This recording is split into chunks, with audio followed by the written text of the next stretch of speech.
This segment is brought to you by Kansas Wheat. Learn more at rediscoverwheat.org. Good morning and welcome to Farm Factor on Ag Aim in Kansas. I'm your host, Conrad Cabas. For decades, the Environmental Protection Agency has attempted to expand its jurisdiction under the Clean Water Act, and recently, the White House finalized a rule intended to strengthen and clarify the Clean Water Act, setting up a clash with the Republicans in Congress and the agriculture industry. On today's show, we have Ryan Flickner from the Kansas Farm Bureau to interpret how the organization responds to the rule. This was a proposed rule that came out last year. There were over 1 million comments that were filed in the Federal Register. A lot of those, according to EPA, were just retweets and Facebook social media type stuff that said, "We support clean water." But of the substantiated comments that actually had what we consider relevant merit, actually encouraging EPA and the Army Corps of Engineers to clarify or change the rule, most of those comments were in opposition of the WOTUS rule. So the proposed rule comment period closed late last year, and like I said, there were more than 1 million comments filed. EPA took a little cooling off period, and it looks like they have redrafted and rewritten a lot of the proposed rule, and they issued the final rule on May 27th. I say it's final, but it still has not been published in the Federal Register. That is the actual mechanism that makes it final. So once they do publish this final WOTUS rule or the Clean Water Rule in the Federal Register, 60 days after that date of publishment is when the rule will go into effect. The rule is designed to clarify the kinds of waterways that are subject to the Clean Water Act, and therefore the permits required for building on or polluting in protected waterways.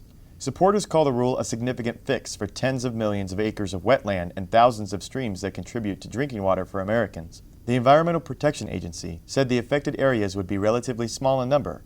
Opponents said that the agency is underestimating the impact and that the rule could expose farmers and others to major costs and obstructions. Unfortunately, I think a lot of the suggested comments, whether they came from farm bureaus all across the nation or other ag and commodity organizations, or even, quite frankly, state government and attorney generals, I don't feel like a lot of those comments and concerns were taken with any credibility.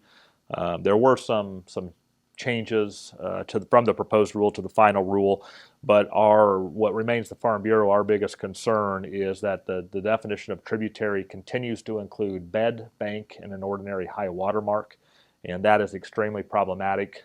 Probably even went backwards in the final rule is because now EPA did not have the language in the proposed rule, but it's in the final rule that there is a historic look back.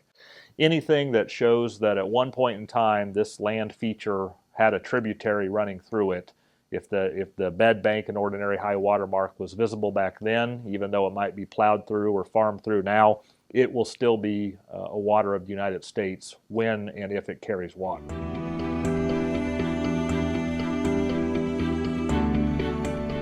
Here's another gardening tip with Annette Jackson from Jackson's Greenhouse. Well-designed container flower gardens bring beauty to your home, at your entry, on your patio, or placed in a special spot in your landscape. Let Jackson's help you select the correct plant combinations which will add the color and style you need and that will survive the summer to provide beauty till frost. Our annual flat sale is going on now. Choose a flat of 4 packs for just $18.99. Jackson's Greenhouse has what you need today.